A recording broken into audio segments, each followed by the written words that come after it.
Hello friends. हमारी आज की क्लास जो है वो सब्जेक्ट वर्ब एग्रीमेंट पर है। अब इस टॉपिक को समझने के लिए मुझे लगता है कि डायरेक्ट ग्रामर सिखाना ठीक नहीं होगा। हम साथ साथ सेंटेंसेस करेंगे और साइमल्टेनियसली उसका जो है प्रैक्टिकल देखते हैं। Let us start. पहले देखिए, सब्जेक्ट जैसे एक सेंटेंस है, time and tide waits for no man. अब इसमें जो आपका सब्जेक्ट होता है वो है टाइम एंड टाइड। जिसकी बात की जाती है वो सब्जेक्ट है और ये वर्ब है जो क्रिया होती है। ठीक है, और वर्ब भी दो तरह का होता है। एक तो हेल्पिंग वर्ब, जैसे इज, एम, आर, वॉज, वर, ये सब हेल्पिंग वर्ब्स हैं। और जो सिंपल वर्ब्स हैं, मेन वर्ब्स हैं, वो जैसे वेट या वेट्स। अब सेंटेंस देखते हैं कि टाइम एंड टाइड ये एक सब्जेक्ट हो गया। वेट्स फॉर नो मैन, ये सही है या गलत है, बताइए। अब इसका बेसिक रूल ये है समझने का कि क्या ये सिंगल सेंस दे रहे हैं या ये प्लूरल सेंस दे रहे हैं। हमने देखा टाइम और टाइड जो है ये दो अलग अलग चीजें हैं। समय और सुअवसर, ये दोनों किसी का इंतजार नहीं करते। तो जब ये प्लूरल सेंस दे रहे हैं तो यहां पर वेट्स की जगह वेट आ जाएगा। Is it clear? कोई बात नहीं, अगला सेंटेंस देखने की कोशिश करते हैं। Bread and butter are my favourites. अब bread and butter are my favourites, ये करेक्ट है या इनकरेक्ट है? पहले देखो, ब्रेड और बटर के ये सिंगुलर सेंस दे रहे हैं या प्लूरल? देखो, सेंस तो एक है, ब्रेड और बटर, राइट। आर तो नहीं आना चाहिए अगर सिंगुलर सेंस है। तो यहाँ क्या आएगा? Bread and butter is my favourites भी सही नहीं है। इज माई फेवरेट क्या? फेवरेट ब्रेकफास्ट या something, anything else, favourite food, कुछ भी। अब ये है सब्जेक्ट और वर्ब एग्रीमेंट। अच्छा, आओ इसी रूल को, ये रूल नंबर 1 समझिए। रूल नंबर 1 ये है, आप लिख लीजिए, नोट कर लीजिए। जब एंड से दो सब्जेक्ट जुड़ते हैं, सब्जेक्ट 1 और सब्जेक्ट 2, तो हम रटेंगे नहीं। हम ये समझेंगे अगर वो सिंगुलर की सेंस दे रहे हैं तो वो सिंगुलर होंगे, और अगर वो प्लूरल की सेंस दे रहे हैं तो वो प्लूरल होंगे। अब देखिए, अगला सेंटेंस देखते हैं, समझने की कोशिश करते हैं, सेंस समझते हैं। हम रटेंगे नहीं, आपकी ग्रामर भी बड़ी लॉजिकल है। देखिए, fire and water do not agree. बताओ जी, ये करेक्ट है या इनकरेक्ट है जी? देखो, फायर और वाटर दो अलग अलग सेंस है। आग और पानी आपस में नहीं एग्री करते, अलग अलग सेंस है। तो यहाँ प्लूरल आना चाहिए, प्लूरल आना चाहिए, तो do is correct answer, right. अगला देखते हैं। Rice and curry are a favourite dish. Are, अब देखो, राइस एंड करी, अब ये एक है, सिंगुलर सेंस है या डबल, ये प्लूरल सेंस है? दाल चावल है। राइस एंड करी आर नहीं, is a popular dish, not favourite, is a popular dish. अच्छा, कोई बात नहीं, आप समझ रहे होंगे, और समझने की कोशिश करते हैं कुछ सेंटेंसेस से। Slow and steady win the race. बताओ जी, स्लो एंड स्टीडी ये सिंगुलर सेंस है या प्लूरल सेंस है? स्लो, जो स्लो भी है और स्टीडी भी है, मैंने एक ही सीध में चलता है, एक ही एम को लेता है, वो ही जीतता है। इसका मतलब है ये सिंगुलर सेंस में है। यहां पर विन ना आकर सिंगुलर के लिए, क्योंकि वर्ब के साथ ऐसे यस लगता है, हमने प्रेजेंट डेफिनेट टेंस में पकड़ा था। अब आगे देखते हैं। सब्जेक्ट है यहां पर, gold and silver is precious metals. भाई अलग अलग है, सेंस अलग है, तो आर प्रीशियस मेटल। मेरे ख्याल से समझ में आ गया आपको। ऐसे कई सारे हैं जो कॉम्बिनेशन में होते हैं, आपको ध्यान होना चाहिए वो कैसे यूज होते हैं। मैं आपको कुछ एग्जाम्पल लिखवा देता हूं, जैसे hammer, hammer HMMER, hammer and sickle SICKLE। अब ये सिंगुलर सेंस है। ऐसे ही हॉर्स एंड कैरेज, ये भी सिंगुलर सेंस है ना। ऐसे ही ऐसे ही है कमिंग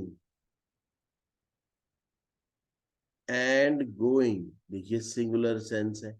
ये समझना पड़ेगा कि ये सेंस सिंगुलर है या प्लूरल है, समझ गए। इसी तरह से है as and experience,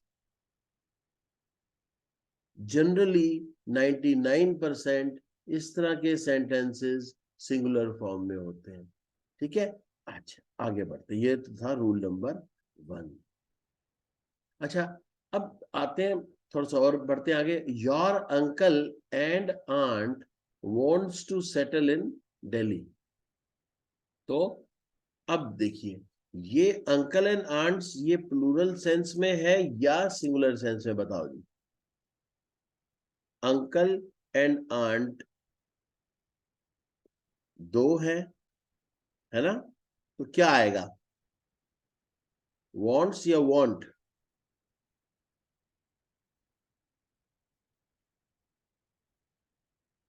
want. My father and my mother and father are proud of me, ये करेक्ट है इनकरेक्ट है? सेंस देखिए, माई मदर और फादर अलग अलग है ना, सेंस आर की है, तो आर। कुछ रटना नहीं है, सिर्फ कॉन्सेप्ट समझना है, राइट। बहुत बढ़िया, ये वही रूल है, रूल नंबर 1 का ही पार्ट है। अच्छा, ये अब एक थोड़ा सा डिफरेंट रूल आता है, इसको थोड़े से समझने की कोशिश, कुछ क्वेश्चन इसके भी आ जाते हैं अक्सर कॉम्पिटिशन्स में, चाहे आप क्यूट की तैयारी कर रहे हैं या क्लैट की कर रहे हैं या SSC की कर रहे हैं। देखिए, the principal and secretary were there. देखिए, अब अगला सेंटेंस भी देख लीजिए, the principal and the secretary were there. अब इसमें से कौन सा सही है? देखिए, यहां पर फर्क सिर्फ द का है। जब 2 बार द आता है, इसका मतलब है हमने प्रिंसिपल को भी इंपॉर्टेंट माना, सेक्रेटरी को भी इंपॉर्टेंट माना। इसका मतलब है जब 2 बार द आता है तो ये प्लूरल है।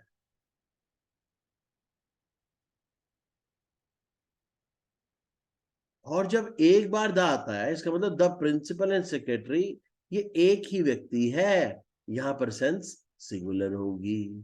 तो यहां पर हो जाएगा वॉज, और ये करेक्ट है, समझ में?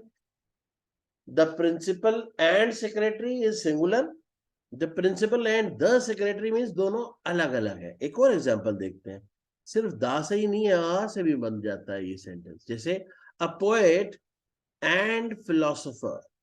अब ये एक ही है, एक पोएट और फिलोसोफर, हैव नहीं, हैज। अच्छा, similarly a poet and a philosopher have come, ये करेक्ट है। मेरे ख्याल से बात क्लियर है।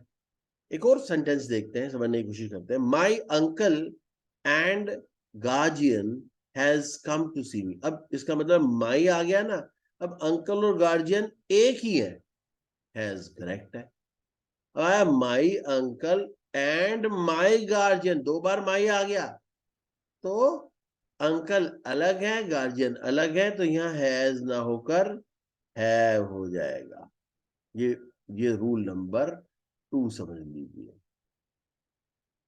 मतलब चाहे तो इसे द द रूल समझ लीजिए, रूल समझ लीजिए, माई माई कुछ भी, कि रिपीट होगा तो वो प्लूरल होगा, सिंगुलर होगा तो।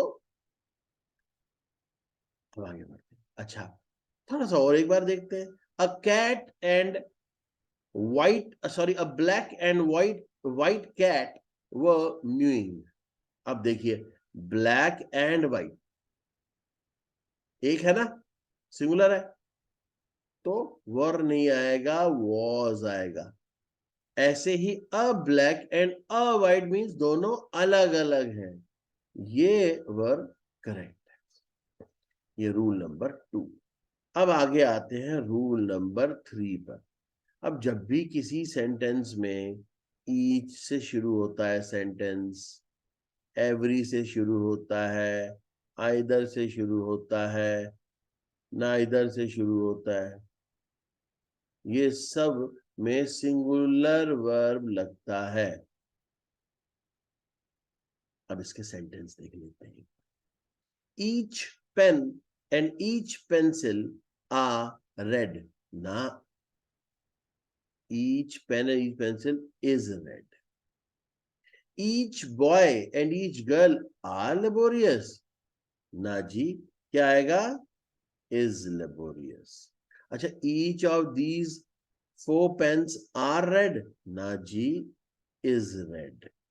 मेरे ख्याल से बात समझ में आ गई। Either of these boys are gentle, no, is gentle. अच्छा, either of these 2 students are laborious, बताओ, नाइदर ऑफ, सॉरी, नहीं, इज लेबोरियस। याद रहेगा ये रूल?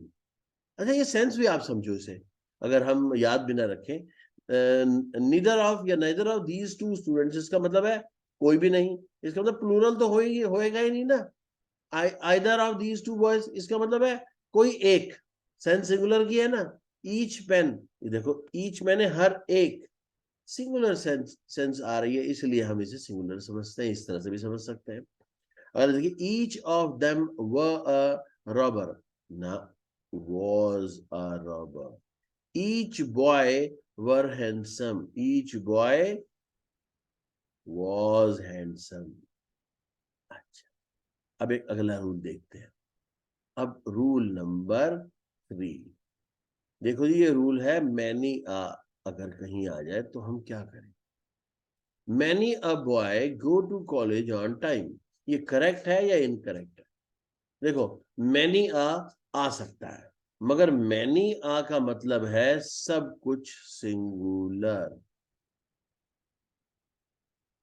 अर्थात means many a boy, singular है ना, गोज टू कॉलेज। अगर आपको प्लूरल बनाना है ना जी, हम तो इसे करेक्ट करेंगे, प्लूरल तो बना देंगे, many boys go to college, ये भी करेक्ट है, और टाइम। ठीक है, मगर अगर मैनी आएगा तो वो सिंगुलर सेंस है। जैसे आया मैनी एन ऑरेंजेस ना, मैनी एन, एक तो एन वैसे ही एक के लिए होता है, many an orange was written. Clear? ये रूल नंबर 3 क्यों कर दिया मैंने? रूल नंबर, मेरे पास इरेजर भी है, इरेजर इरेज नहीं कर रहा, कर दिया। ये रूल नंबर 4 था सर, राइट? अब आगे बढ़ते हैं। Rule number 5, 1। अब देखो ये 1 वाला सेंटेंस, ये भी एक रूल है। ये रूल्स के साथ ना आप सेंटेंसेस लिख लीजिएगा तो ये याद रहेंगे आपको। जैसे one should love his country, नहीं, वन के साथ क्या आता है? वन एपोस्ट्रोफी एस, याद रखना। ये वाला वंस भी नहीं आता और ये वाला वंस भी नहीं आता, ओ एन सी वंस नहीं आता, मतलब O N E apostrophe S वाला वंस ही आता है। One should love his country नहीं, one's country. One should respect one's parent नहीं, one's parents. Clear? Very good. अब अगला rule, rule number 6, very good. The rich is lazy. देखो, जब भी द आता है और वो किसी ऐसे वर्ड के आता है कि पूरी उसकी जाति बता दी जाए, जैसे the rich, the poor, the intelligent, इसका मतलब है ये प्लूरल सेंस में है, पूरी जाति की बात कर रहा है। द रिच मैंने सारे अमीर लोग, द रिच आर लेजी, ये जरूरी नहीं है, ये तो एक सेंटेंस है। रिच रिच तो आदमी बनेगा ही तभी जब वो बहुत मेहनत करेगा। चलो अगला, द पुअर आर लेबोरियस, ये करेक्ट है इनकरेक्ट है? बिल्कुल करेक्ट है। अच्छा, ये जरूरी नहीं है कि सारे गरीब लोग मतलब लेबोरियस होते हैं। तो ये हमारी आज की एक्सरसाइज है, इसका हम सेकंड पार्ट करेंगे, फिर इसके बाद टेस्ट भी लेंगे ताकि आप प्रैक्टिस कर सके। मैं एक जाते जाते एक बड़ा इंपॉर्टेंट सी, मुझे एक शेर याद आ गया, मैंने कहा आपसे शेयर करूं, बहुत इंपॉर्टेंट है। वो कहते हैं कि हम तो दरिया हैं, हमें अपना हुनर मालूम है। ये दिमाग में रखिए, चाहे कितनी भी दिक्कतें आए, रास्ते मुश्किल हो, आपसे काम हो रहा हो ना हो रहा हो, मगर आपके माइंड में ये बात बिल्कुल क्लियर होनी चाहिए कि हम तो दरिया है, हमें अपना हुनर मालूम है, जिस तरफ भी चल पड़ेंगे रास्ता हो जाएगा। Thank you very much. Subscribe कीजिए और आगे से सारे चैप्टर्स इसके अपने पास डायरेक्ट पा लीजिए। Thank you very much.